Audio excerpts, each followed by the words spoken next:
Hi, this is Angela, and today I'm looking at a topic about stories, how we like to tell stories, and what is the story that we're telling ourselves at this time when there's a lot of drama and conflict or war, and not just that, but a lot of people in crisis and financial crisis and food crisis and every other resource that's available to us crisis. Because the resource of the mind is not coping with maybe the reality of what's actually facing us because of the stories we've told ourselves about what we are entitled to or what we should be having in our lives. So today I just wanted to share on how the stories that we've been telling ourselves as a species may be the source of our trouble. Or I don't think maybe, but they just are the source of our trouble. And now for my practice of dance and discovery of the self through feeling myself beyond the stories has really been the liberation from the stories for me. So for some of you, dance is not natural or not something that lights up your fire or sparkles your whole body. So I can understand that. And I'm going to ask this question for those of you who don't relate to dance. What is it that's so attractive about the mind or the stories that you might tell yourself about our world at the moment? What is about those stories that you're telling yourself about the world that you might hear playing over and over like a record? So we all have stories about the world that it's such a terrible thing that these wars are happening. Yes, that's true. It's sad that the human condition ends up always in this cycle of war. Yes, it does. It's terrible that person in a certain conflict or the other side in a certain conflict is terrible. These are the stories that might play over and over in your mind. And underneath that story that plays over in your mind might be this feeling of disease, uneasiness, fear, discomfort with the way things look like they're going to go in the future, general anxiety. Shall I continue the list? It goes on. I'm laughing because this nature of our mind and then underneath it, this discomfort and other uneasy feelings is basically the human condition. We always have a story or thoughts that we tell ourselves or that circulate in our minds, and then we have emotions underneath those stories. I've been teaching that for 15 years. So it's not a new thing. It's something that is part of our condition. I didn't just discover that. It's part of our condition. So for those of you who don't resonate with dance, I wanted to offer today a question to you about what are those stories and what's the feeling underneath that seem to be recycling. And then to offer you a suggestion that if that's part of the story that you're moving through, or you're noticing that you constantly are saying or complaining about the same things in the human society that we live in, what might that be telling you about your thoughts and how you're contributing to that pattern of thought in our human civilization? Not that you're a bad person by doing that. It may be very unconscious. I know for myself, when I find myself repeating certain thoughts, they're not like I wake up actively thinking that. But then during the day, I'll notice some words come out of my mouth and I'm surprised. It's like, where did that come from? Where's that thought coming from? It's thoughts that have been recycled throughout my life and they're coming out now. I might have said them 10 years ago. My parents maybe said them, maybe my grandparents said them, and they're coming out of my mouth now. So a lot of these thoughts and stories are unconscious, but we're handing them down through generations, and they're now manifesting in thoughts that are not positive about the human condition and the state of the world that we see ourselves in. So if you just pay awareness to what your thoughts are and how they may be connected to some of the negative news that's out there about the human condition, like where are we going with artificial intelligence, or what is the nature of our future if we're just on this path to not having resources available or good soil to grow food. So we'll become dependent on artificial intelligence to create food, to print food, or to manufacture food, because we actually can't grow it. What are the stories that you might have about the resources available to us?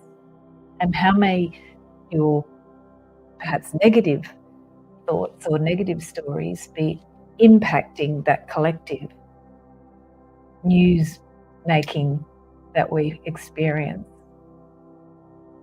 Because the stories and the thoughts that you have are instrumental in keeping us in a certain mind and a certain framework about our future. And there's a lot of people right now not feeling very positive about the future of our species. So how are you also thinking that?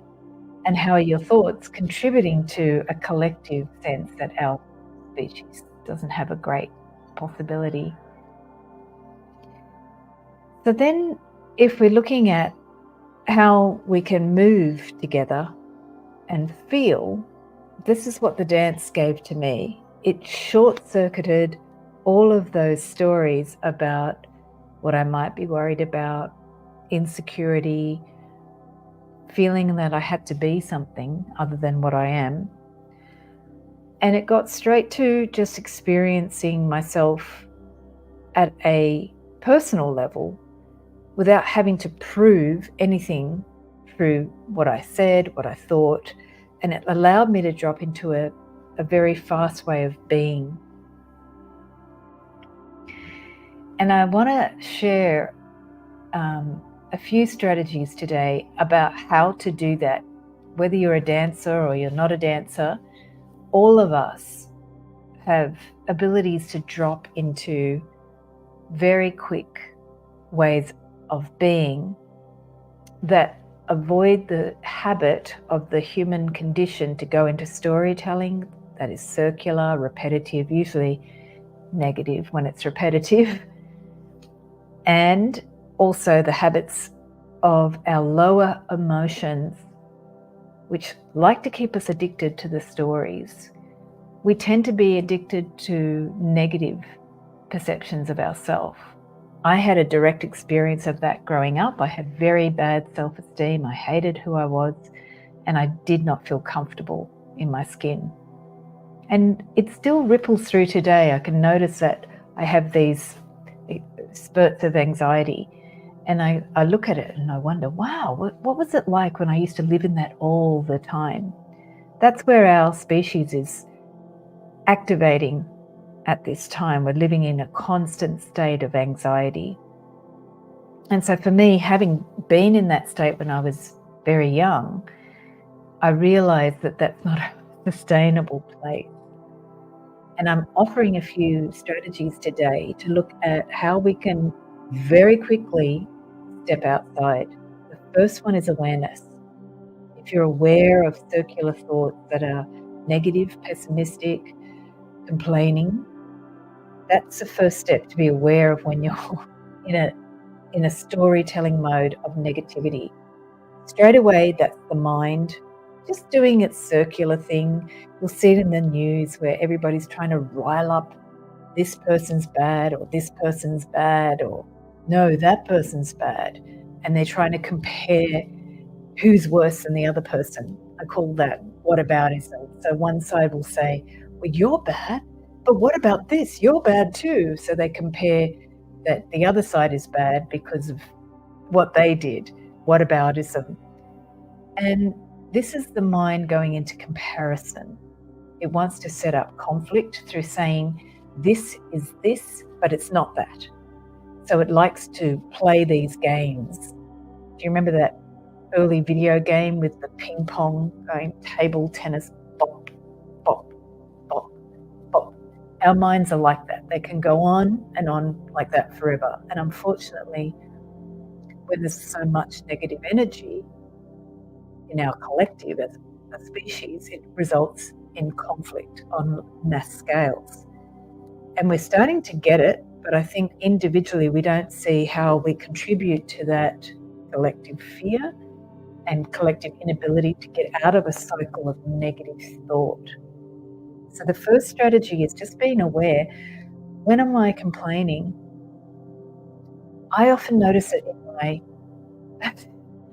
significant other, that they're whinging, and then I have a bit of a wake-up call to see how might I be adding to that aspect of my significant other's whinge or complaining by also cycling some negative thoughts or allowing negative thoughts to sort of cycle through me unconsciously. So awareness, what it does is just interrupts that cycle of the negative thought. And it's one of the most powerful things I notice in dance.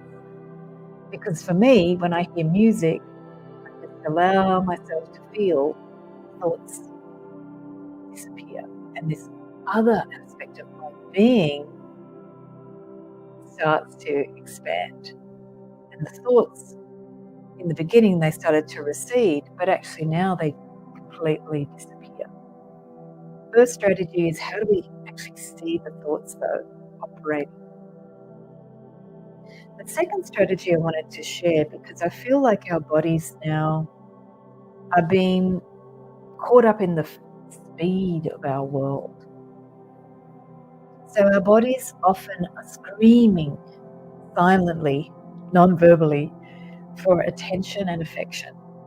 And I don't mean self-care like go and book yourself a massage. I mean in every single moment that you're alive, your body's always in communication with you in a non-verbal manner.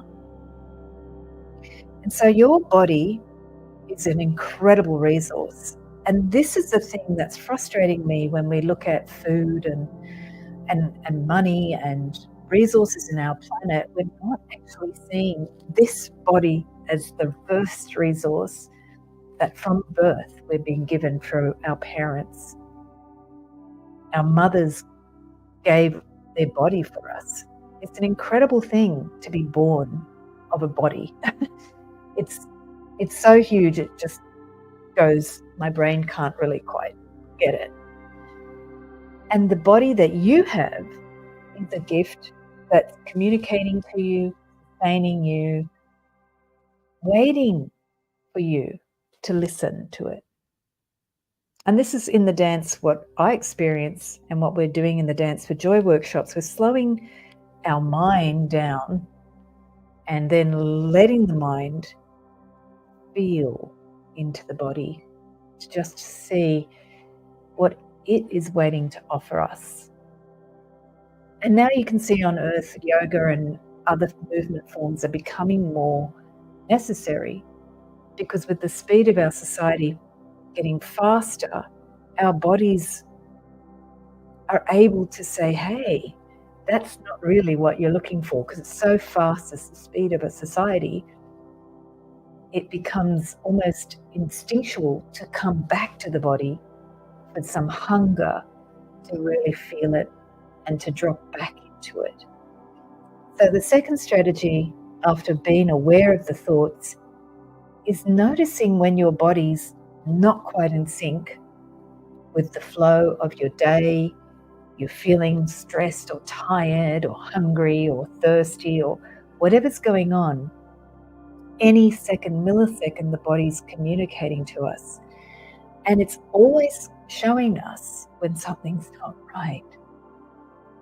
That's when the fear comes about the future of humanity, when the sense that where we're going to be in the next few days, let alone the future, when that doesn't feel right, that's also a clue that there's something in your body that's needing you to relax, to connect to other people, to find ways to relax yourself. And as you can see, more people are doing things like meditation or yoga, or in my case, dance, to allow us to really just sink back into the body. It's all that we're waiting for, instead of allowing this mind to be fueled by fear and other emotions that take us into more catastrophic activity of the mind.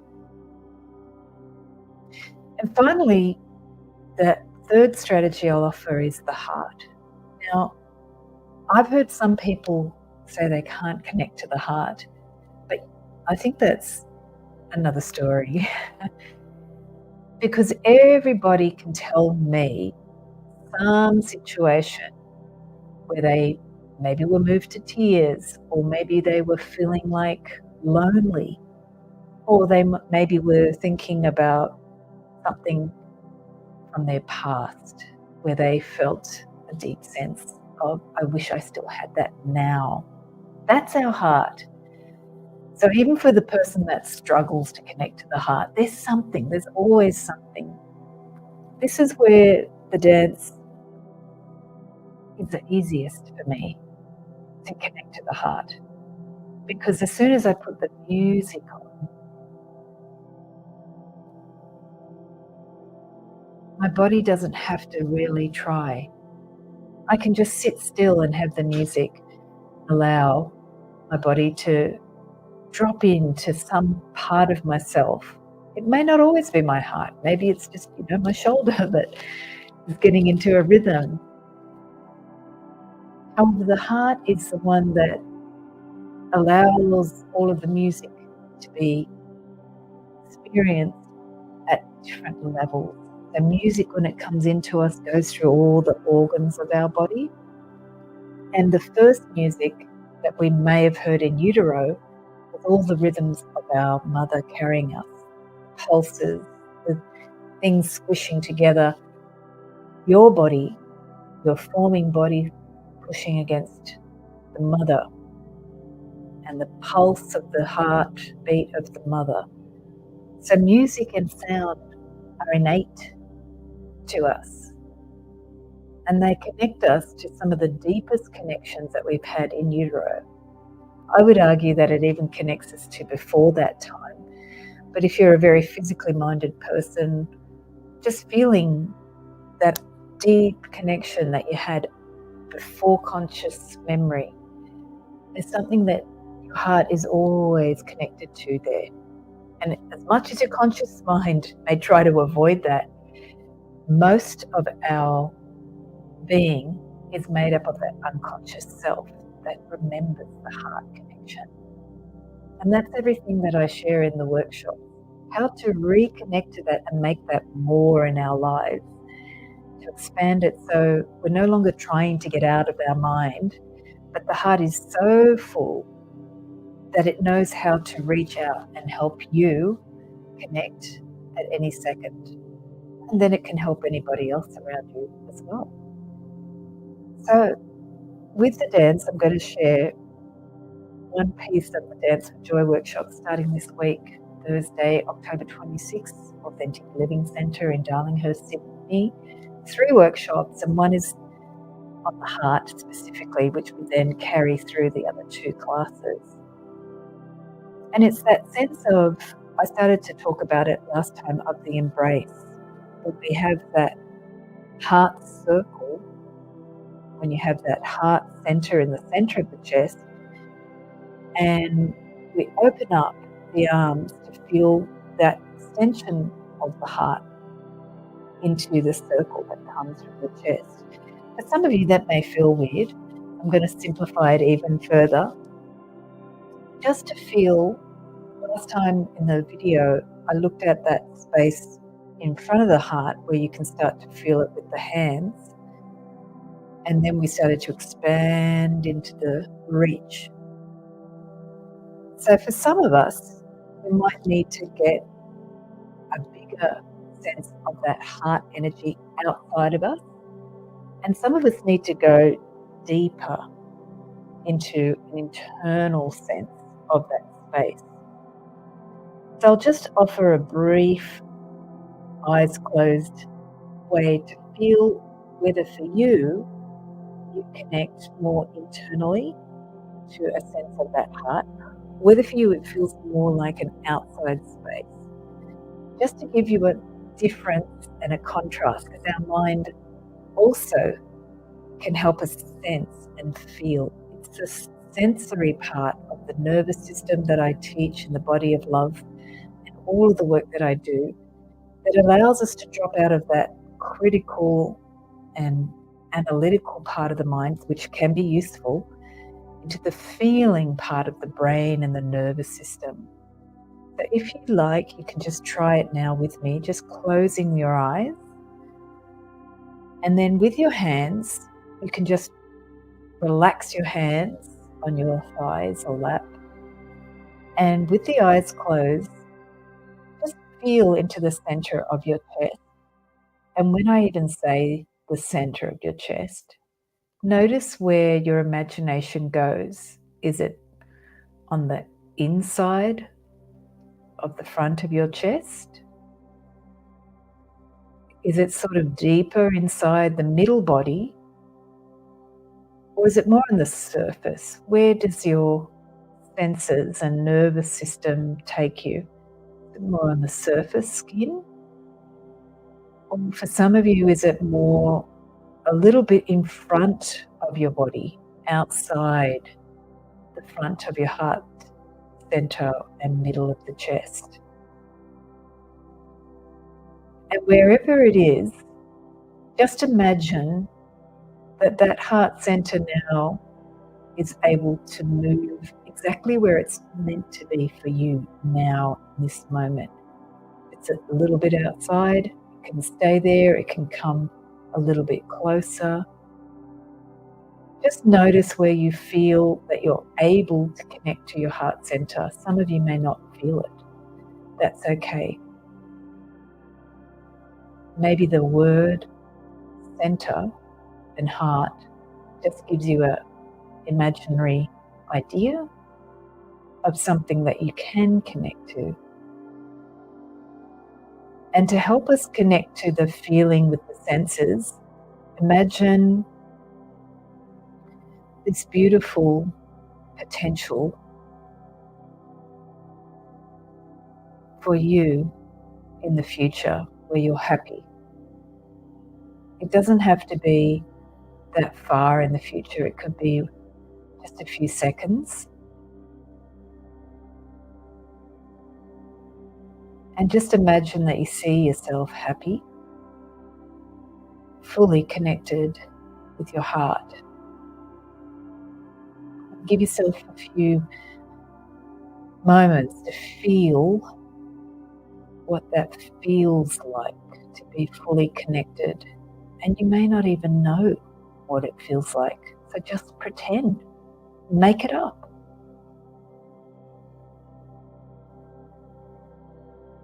And if other thoughts or feelings come in, just say that's okay. I'm just pretending what it feels like to be fully connected to my heart.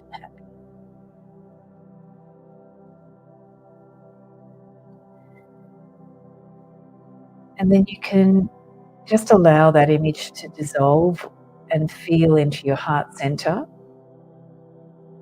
And notice now what you can sense or connect to in the heart center. Do you feel more inside again? Do you feel anything? What do you feel? How big is it? Is there a light? Nothing? What's there? Just allow yourself to feel whatever's there is great. And it's beautiful. And it's you. If you have your eyes closed, you can open them and just try that simple strategy of heart connection. As I've practiced connecting to that heart in many different ways, with many different teachers who gave me so much, and I thank them all because it's too many to name. What I discovered is that my heart's always there, and I just need to feel it. So if you want to experience that in Sydney, come join us at Dance for Joy, where we'll be connecting with your heart exactly how it is. You don't have to change it. It's perfect and it's divine and lovely just how it is. And I'll put the link in the description and you can experience that over the next 3 weeks. And I look forward to any comments that you might have about those 3 strategies: the awareness of our cycle of thought, our body and sensing what it's saying to us, and our connection to the heart and how easy it can be and how much we can use it in these times just to be present so we can face each moment and be able to be a resource to ourselves and to others. Thank you so much for watching, and I look forward to hearing from you and dancing with you in Dance for Joy. Have a beautiful week.